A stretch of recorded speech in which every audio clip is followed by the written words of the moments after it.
Yan, hello po, magandang umaga, magandang gabi, no? Kung nasa panig tayo ng mundo, sana po ay nasa maayos kayong kalagayan sa pagpapanood ng bagong video na ito natin ngayong gabi. Ano? Yan, paggabi na po, 6:00 pasado na. Yan, ingat-ingat po sa lahat ha. Okay po. At sabi nga, ipabugso-bugso ang ulan. Kaninong situational reading itong makukuha natin ngayong gabi? So we have here the 6 of Wands. Ang ganda naman. Panimula pa lang, no? Ganda na. That is a victory card, sabi nga. And we also have here the 7 of Cups. 8 of Cups, sorry po. Yan. Kamusta po kayong lahat? Sana ay okay tayo ha sa maghapong ito na kahit makulimlim mainit pa rin. O, diba? Ang ganda nito. And we have here the Knight of Cups. And meron din tayo ritong the Lovers. Okay po. Ayan ha. So, ito po ay timeless reading. And kung kayo makaresonate para sa inyo, no? Kung hindi naman, skip the video po. We have the Page of Wands and meron tayo ritong 6 of Swords. Okay po. We also have here the Hierophant. Urong lang natin para magkasya. Ayan, kasya na po sila. Ayun na, kompleto na po. We have here the 4 of Pentacles. So, ayan, kompleto niya ha.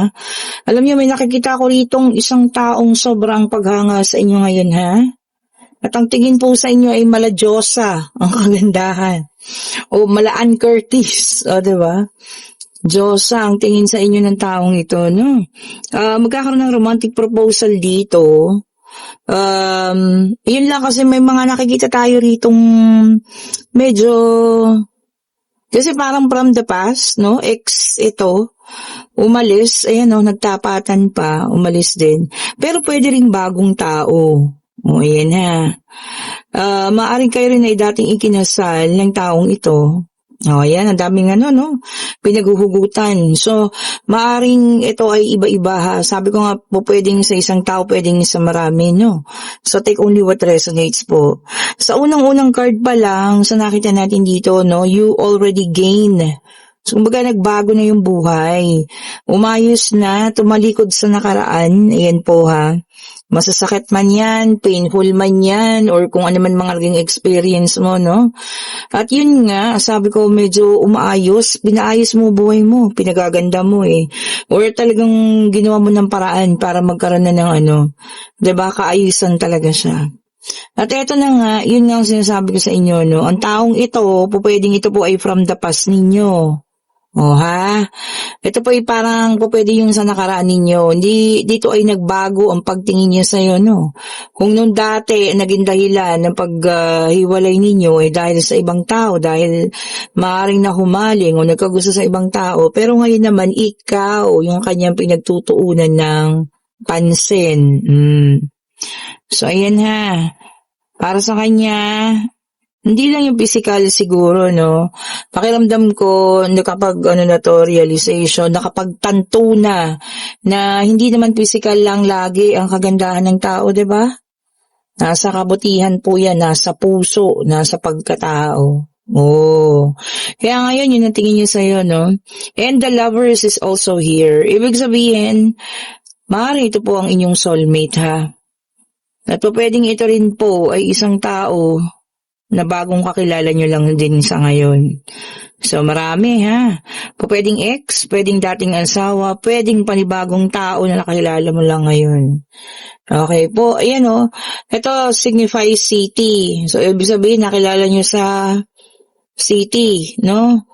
Maaaring ito sa Maynila, maaaring sa mga lugar na, alam nyo yun, or ibang bansa rin, no? Pwedeng ito po ay ibang lahi, no? Na talagang ang tingin sa inyo ngayon ay kahanga-hanga. Ayan. Sabi ko nga kayo, di ba, mala Diyosa ang tingin sa inyo ngayon. Diba? Kung sino man ito at medyo naiisip-isip nyo na kung sino yan. Baka naman po pwede niyang pagbigyan ng pansin. Kung ito man ay bagong tao, kayo pa rin po magdedesisyon, ha? Lagi ko naman sinasabi sa inyo, nasa sa inyo ang desisyon po. Pero nakakatuwa, hindi ba? May mga taong nasisiyahan sa kung anong bagay yung na-achieve mo na, no? 'Di ba? Hindi lang puro inggit, hindi puro ano, pero may mga taong masaya kung ano man yung na-achieve mo na. Oh, 'di ba, no? O ito, tignan na natin kung ano pang meron, ha? Ginawa ko to ating pangalawang deck of cards. Ayun, tumalon-talon pa. Wait lang po, ha. Kung nakita niyo yun, umikot-ikot pa na parang torompo. O, ito na. So, meron tayong King of Cups dito. Nag-mature na po ang taong ito, ha? At sa ngayon, napaka-romantic at affectionate na niya. Oh. So, alam mo yan, hindi kailangan ng tawag dito. Ano ba yun? Yung, nakalimutan ko yung tawa. Gayuma.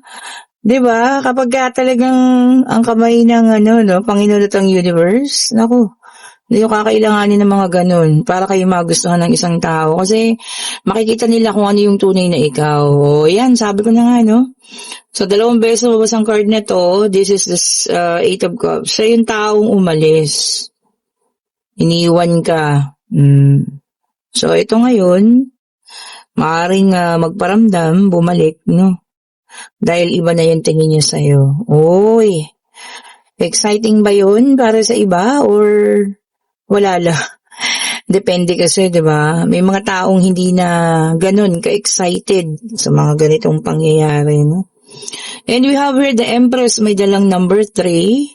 Sabi niya rito, no, talagang pinagtuunan mo ng pansin yung sarili mo ngayon. Yung beauty, sabi niya, no, yung kabuhayan din.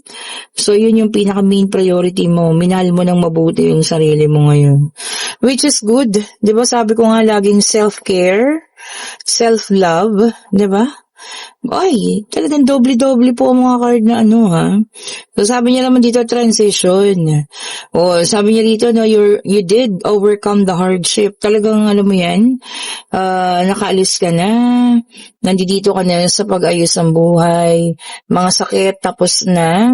Kaya siguro lumabas yung no, inner beauty na tinatawag. And we have here the King of Wands. O, pwede rin ang taong pogi ito ay isang taong masipag.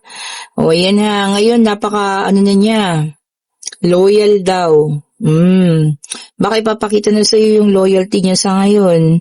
Kung mga nakaraan, nakagawa ng hindi maganda. So, yan ha.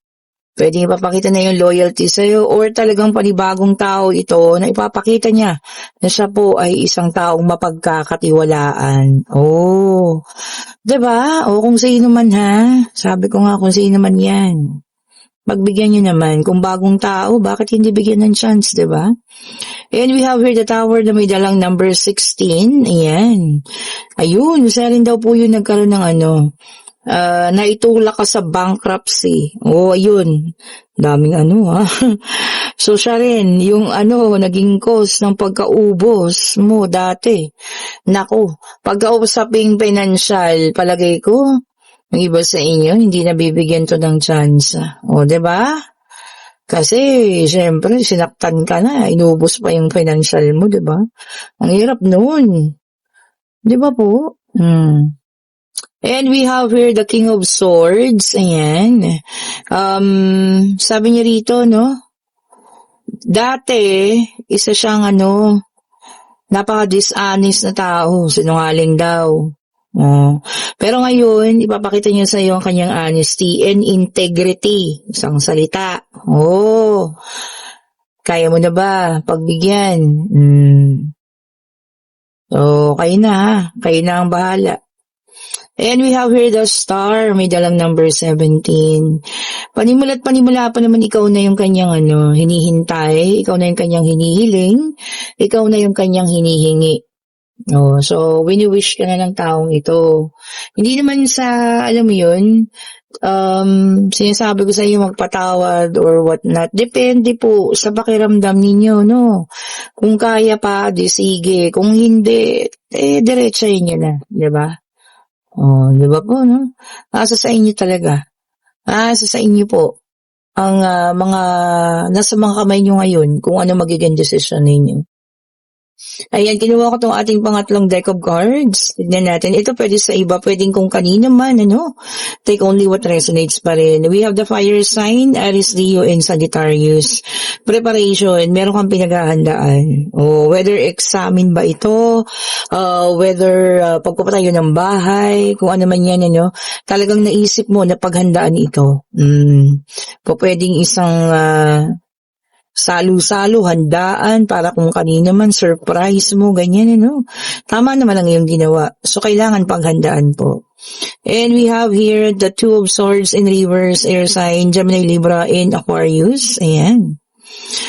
Sabi niya rito, no, magkakaroon ka ng confusion or pagkalito. Pwedeng pagpili. 'Di ba? Kung ano yung pipiliin mo. Bagay man ito, tao o lugar, kung ano man yan ha. So, maaaring malilito ka, magdadalawang isip, ganun. Ano man, sabi ko nga, no, sana'y makuha mo at magawa mo ang tamang desisyon. O, 'di ba? Maganda-ganda na po ba ang ating boses ngayon? Yes. Pag hindi pa naman nakuha yan sa, luya, ewan ko na.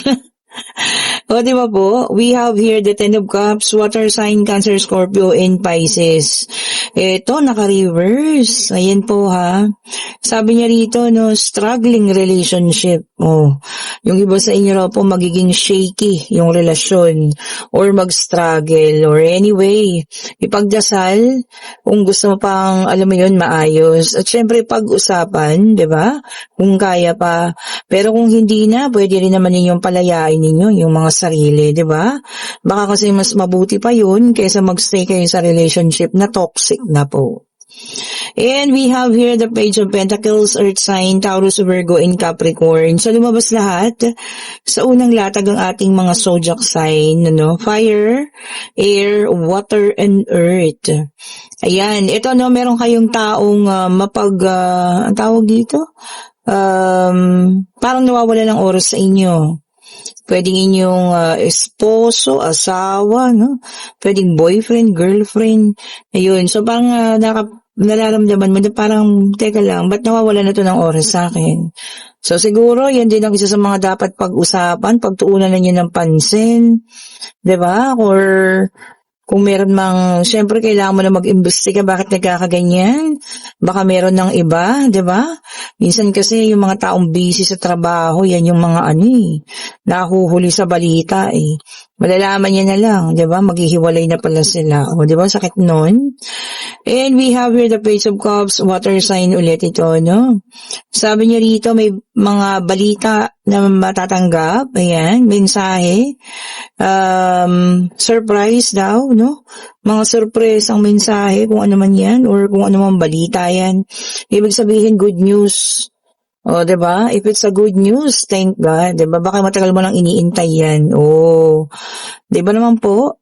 At meron tayong Queen of Wands sa fire sign ulit. Yan.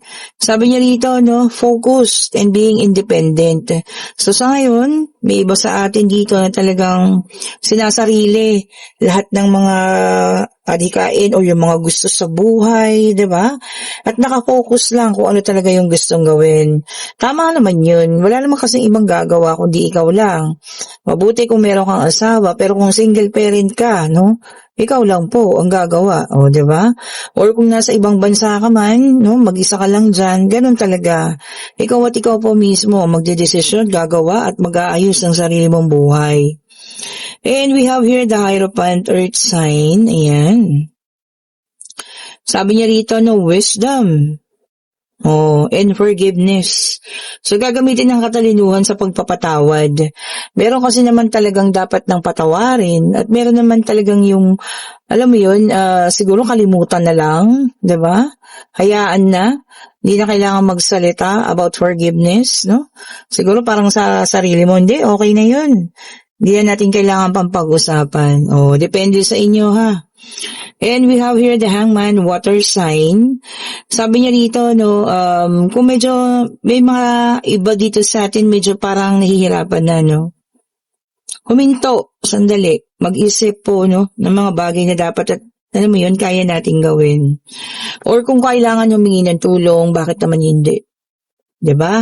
Huminto kayo doon kung ano man yung mga ginagawa natin. Yan, pag-isipan at humingi nga ng tulong kung talagang hindi na kaya, 'di ba? Meron at meron po. Lalo't higit sa Panginoon tayo humingi. Hindi tayo pababayaan yan. O ayan kinuha ko na tayong yes and no card. Pwede na kayo mag-isip ng katanungan ninyo. Answerable ba yes or no? Pag-ibig, pangyayari, financial, kung ano man Ayan. Sinashuffle ko pa lang, sinasabi ko na minsan talaga ang bilis ng pag-flip niya, diba? Okay po. Pag-ibig, pangyayari, financial, divine universe. Anong sagot mo sa kanilang katanungan? Ayun na po. Dumulas talaga. And yes po ang sagot kung ano man itong inyong itinanong. Ayan And talagang meron po mga mensaheng paparating palagay ko matagal yun ang iniintay kung ano man itong mga messages na to, no? Hopefully kung ano man ito ay makatulong sa inyo at maging mas maayos ang inyong buhay pagdating ng mga mensaheng ito or kung ano man po yan Okay po, and yes po ang sagot. Kung kayo yung nasa situational reading, no? Sabi ko nga pwedeng ito ay ex, pwedeng panibagong tao na ang tingin sa inyo ngayon ay importante kayo, no? Ayun nga, at maganda at maayos kumbaga sobrang kahanga-hanga ang tingin niya sa'yo. Kayo pa rin po magdesisyon Tingnan nga natin kung anong mga initial. O ayan, kinuha ko tong ating golden bowl. Ayan, tingnan natin kung anong initials nito. O ayan, meron na po. Ayan, may letter Y. Okay kuha pa tayo. Sino bang may mga ex niyo dyan? Y sa pangalan. Sino ba niya? Romy. O ganyan Kung babae naman, Jenny. Ba't walang letra na? O wait lang O dumudulas. Ayun. O may letter L. O ayun po May letter L sa pangalan. Kahit isa lang dyan. Makapagbigay sa inyo ng idea, no? May letter A. O ayun po Y, L, N, A, kung sino man. At ano ba siya? Tingnan natin karakteristik niya, no? Ano ba siya? Siyempre tao. Matangkad siya. Sino to? Eto na nga, sinasabi ko na, ex mo. Ayan kung sino man yan sa inyo, no? Pero sabi ko nga po, pwede rin ito po yung panibagong tao. Depende, So, take only what resonates pa rin po. Okay po, thank you so much po for watching. Pa-like, pa-share, pa-subscribe, and hit the notification bell para lagi kayong updated sa mga bagong videos na nire-release natin. At sa lahat po ng nais ng private reading ay napupuno na ang ating slot. Ayan Pwede pa tayong pakiramdam ko pwede hapon. Ayan po Sa mga nagdinais, meron pa hapon. Pero yung paggabi malapit na pong mapuno. Ayan. Thank you so much po sa inyo At sa lahat din po ng gustong umorder ng ating mga bracelet, pampaswerte, sa negosyo, sa trabaho, sa career, sa pag-ibig, ayan. Protection sa mga kung ano man, masasamang elemento dyan. Kayo po yung mag-chat na Nandiyan po ang link sa comment section. I-click nyo lang yan. Okay po? At ako na inyong makakausap. And yes, yung kay madam na nasa Japan, pwede po kayong mag-order, ma'am. At via, post office po, EMS, yung ating delivery. Yung sa Switzerland, nakuha na agad, no? Nabalita ko na ba sa inyo yun?